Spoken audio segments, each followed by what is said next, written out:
You ask Tiger to solve. This deals with linear equations with one unknown. The final result is x equals 3. Let's solve it step by step. Group all constants on the right side of the equation. Subtract 5 from both sides. Simplify the arithmetic.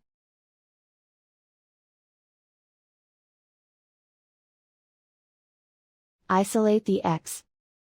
Divide both sides by 2.